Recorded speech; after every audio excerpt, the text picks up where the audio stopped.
This picture was one of the most difficult pictures for me to paint, with so many events happening at the same time.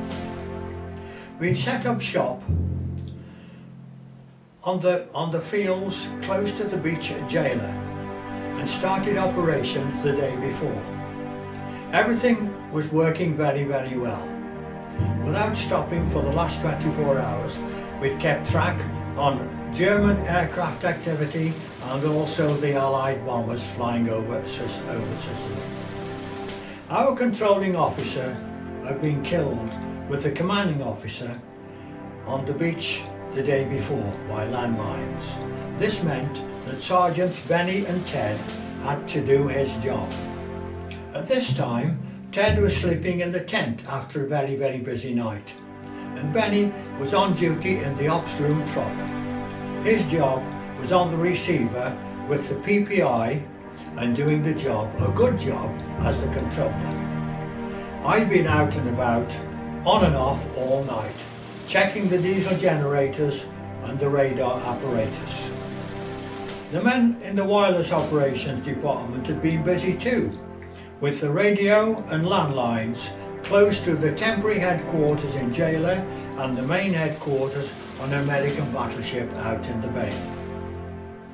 Just before the end of the night shift, we got a message over the radio: German tanks have broken through on the east side of Jailer and speeding to the coast, where there were supplies of food, ammunition and petrol.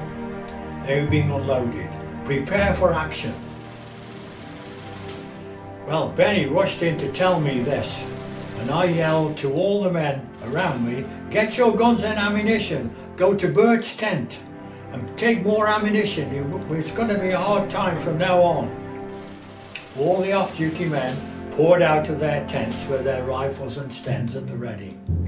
The noise outside was deafening. Shells were screaming overhead, and explosions could be heard across the plain where the Navy shells were bombarding the German tanks.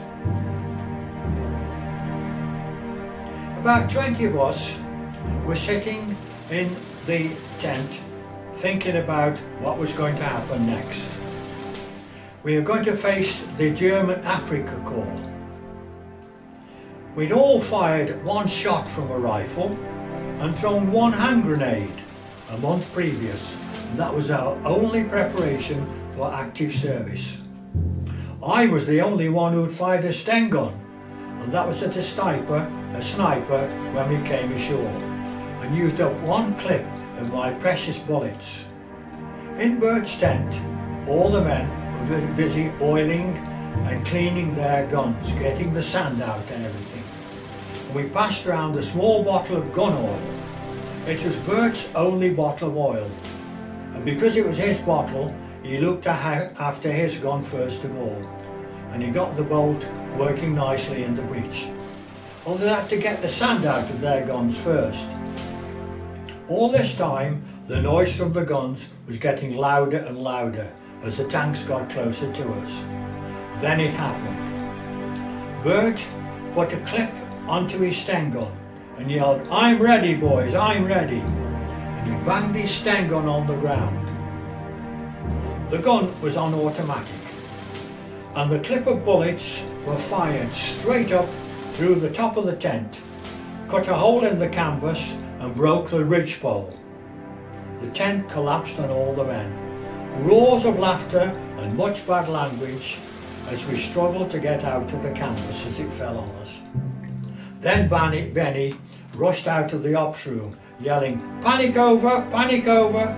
The shells have forced the Germans to retreat. We're okay now." And apparently a detachment of American 8th Army tanks were driving across the plain to cut off the German retreat. In the meanwhile, outside, the Feisler Storch aircraft, the German observation plane, had disappeared. And the American observer man was stopped chopping up his radio set with the axe in his jeep because he was told he'd have to repair it now.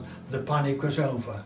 And with that, we all relaxed and went along to the cookhouse and told Taffy to put the kettle on and we'd have some tea.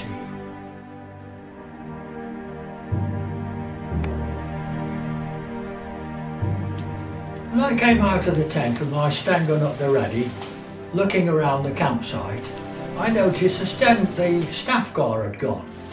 There was no signs of the flight sergeant or our commanding officer. I thought, that's odd. And then the penny dropped.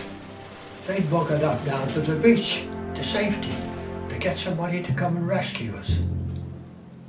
Left us to our fate.